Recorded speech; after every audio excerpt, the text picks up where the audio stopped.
NASCAR Cup Series qualifying is officially concluded from the Charlotte ROVAL, and Shane Van Gisbergen has won his first career NASCAR Cup Series pole. What's going on, guys? It's Daniel, and welcome back to our video. As I just said a second ago, NASCAR Cup Series qualifying is officially concluded from the Charlotte ROVAL for the Bank of America Royal 400, and Shane Van Gisbergen has won his first career NASCAR Cup Series pole. He also swept the poles, because remember, he won the pole for the NASCAR Xfinity Series race, which is coming up here in just a little bit. Shane Van Gisbergen had a very, very fast car in qualifying, and get his first career pole. He came very close to doing that at Chicago earlier this year, but to get his first career NASCAR Cup Series pole at the Charlotte ROVAL on the weekend of the Bachelor's 1000, by the way, it is an absolute amazing accomplishment for Shane Van Gisbergen to win on a 13 car nonetheless. Yes, a lot of the Trackhouse guys are working on that 13 car, but for Shane Van Gisbergen to win his first career NASCAR Cup Series pole, it's an incredible accomplishment. It's a big deal for them. Kaulig Racing's been a little hit or miss at times this year on their Cup Series program, but today Shane Van Gisbergen did it, got his first ever pole. I mean, he's had a great day, has a shot to win the Xfinity Series race later this afternoon,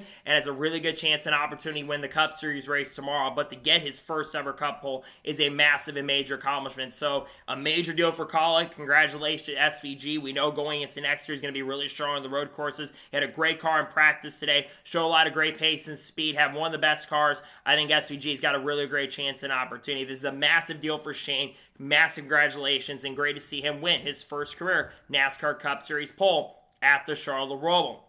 So we're going to talk now about the top 10 qualifiers and talk about some notable drivers that did not make the final round of qualifying. So Shane Van Gisbergen wins the pole. Tyler Reddick qualified second. Just missed out by 57 1/1000. Best Reddick's looking a couple road course races. He was not very good at Watkins Glen. A very impressive run. Really good pace and speed in practice. One of the strongest cars on the long run especially. He's got a car capable of winning tomorrow. He'll be starting second. Really good job for Tyler Reddick. AJ Allmendinger finished his third. Would not shock me or surprise me if AJ's up there competing with SVG for the win tomorrow. AJ showed some really good speed in practice. Again, getting that experience from racing the Xfinity race is really going to help him. We know not SVG, but AJ Allmendinger is a fantastic road course racer. He'll be starting third. Great job for AJ Allmendinger. Joe Logano qualifies fourth. A little bit of a surprise considering Logano's been hit or miss at the road courses this year. Yes, he did win a pole at Sonoma earlier this year, but Logano qualifying up front. Really good job for Logano. He'll be starting in fourth. Guys kind of needs to have a great run. He's below the cutoff line. A good job for Logano. He'll be starting fourth. Austin qualified fifth. He showed impressive speed in practice. He has one of the best cars in my opinion. Looked really good on the long run. Showed some really good pace and speed. Starting inside the top five. Would not completely shock me or surprise me if Austin does end up going to victory lane tomorrow afternoon. Kyle Larson qualified sixth. He had one of the best cars in the 10-lap average. It was really good on the long run. Unfortunately, just made some mistakes in qualifying that cost him a shot at the pole. But hey, he's pretty much locked in at this point. All he has to do is score a few points in the stages, and Kyle Larson should be good to go. Still good for Larson, though. He'll be starting in sixth position tomorrow afternoon. Chase Elliott qualified seventh. Elliott looked really good in practice as well, just didn't have the pace and speed in qualifying to get there, but a really good job from Chase Elliott. Elliott's been good at the ROVAL, has won there twice, so really good job for Chase. He'll be starting seventh. He's in a good position. He's 13 or 14 points above the cutoff line, so can't have a disastrous day, but qualifying inside the top 10. Really good job for Chase Elliott. Brad Keselowski qualifies eighth. Another major shock in this round. Brad has struggled on road courses in the next-gen era and really over the last 3 to 4 years. So good to see him showing a lot of improvement. I guess getting some help from Chris Buescher really doesn't hurt him at that point. But a really good job from Brad to qualify inside the top 10. A good run for him. He'll be starting eighth. Bubba Wallace qualifies ninth. Again, he has gotten so much better on road courses, and if you go back to the Charlotte ROVAL, he qualified up front in this race as well, and Bubba had some really good pace and speed. Bubba's been having a solid year. He's had 12 or 13 top 10s so far. He's been getting better at these types of tracks. He's going to have a fast car tomorrow, in my opinion. He'll be starting ninth. Great job for Bubba Wallace, and William Byron qualifies 10th.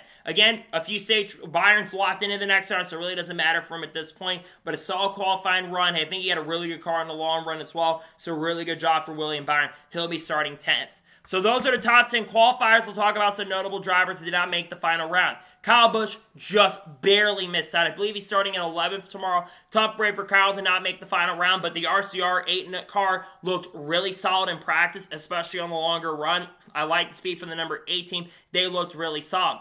Shocker to me, Alex Bowman. Alex Bowman's been historically very good at the Charlotte ROVAL. I don't remember where he qualified in the race last year, but a little disappointed from the pace speed I saw in practice a little bit, and same with the qualifying, but I do think he'll have okay speed in the race. I do think he'll have a car capable to get up there. He'll be looking to move forward. Chase Briscoe, let's talk about him. He looked absolutely disastrous in qualifying and practice today. He started in the middle of the pack, and he looked the worst of the playoff guys going into this. He's going to have some work to do tomorrow, and I'm not really sure that car is going to have speed to get up there. Denny Hamlin starting a little bit farther back in the field, starting around 20th. Denny Hamlin just needs to not crash out like he's done the last couple times at the Charlotte ROVAL. He's only had one finish better than 12th in the 6th race we've ran at the Charlotte ROVAL, so he just needs to have a solid and good run in the race tomorrow afternoon. And there's some other notable guys that qualified okay. LaJoy starting a little bit farther back. I did see Justin Hill, I think, qualified around 25th. Carson Osbar showed really good pace and speed in practice, starting a little bit farther back around 20th. Noah Grayson was, I think, the fastest Stewart-Haas racing car, and I think he still qualified around 20th. SHR not showing speed. Mark Truex Jr., a little bit of a disappointment. He's starting a little farther back. And there's some other guys like Christopher Bell, who didn't make the final round, who are going to have some work to do in the race tomorrow afternoon. So let's talk about the qualifying and what to expect in the race tomorrow. I think track position is going to be extremely key. I think if you qualified up front like Shane Van Gisbergen and a Kyle Larson, for example, above the walls, I think most likely you're going to remain up front. I think it's going to be very difficult to pass. Now remember, there's that new configuration off in turn number 7 to where there's that really tight hairpin. I think you're going to see a lot of aggressiveness in that area, and I think you'll get some cautions from that point because drivers are going to be willing to make the aggressive moves. But I do think that guys like Shane Van Gisbergen are going to be fast tomorrow. He's looking to sweep the week, and I think he's got a good chance to do it. You've obviously got Kyle Larson, who looked really good on the long run. William Byron looked very, very good.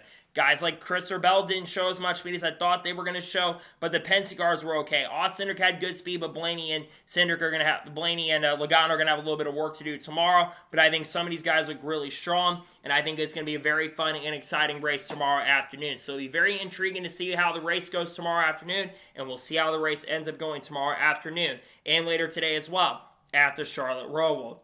So, that is going to be it for reactions in NASCAR Cup Series qualifying from the Charlotte ROVAL. I want to thank you guys for watching. Please subscribe to the channel, notifications on, so if I win a video, it does go live on my channel. Follow me on Twitter, Facebook, and Instagram, and support my Patreon as well. Links description below that, and comment your thoughts below on today's episode. What are your thoughts on NASCAR Cup Series qualifying? Let me know below. Let me know your thoughts in the comments below, and congratulate Shane Van Gisbergen on winning his first career NASCAR Cup Series pole. Let me know your thoughts in the comments below. Later today on the channel, see the NASCAR Xfinity Series race review or Shane Van Gisbergen video, whichever ends up coming first. Tomorrow on the channel, we'll see the starting lineup video for the Bank of America Road 400, and we also will have a NASCAR Cup review as well for the Bank of America Road 400. Hopefully the race ends up being good. The Monday, there should be a NASCAR news video discussing news over the course of the last couple days, and we'll have a lot of great content dropping this week for you guys. We'll have a Haley Deegan video maybe in the future, Carl Lover's video maybe in the future, something like that coming out to the channel over the course of the next couple days. Same with Kurt Busch, and there might be some other great content dropping that I'm just teasing that might be coming out really, really soon.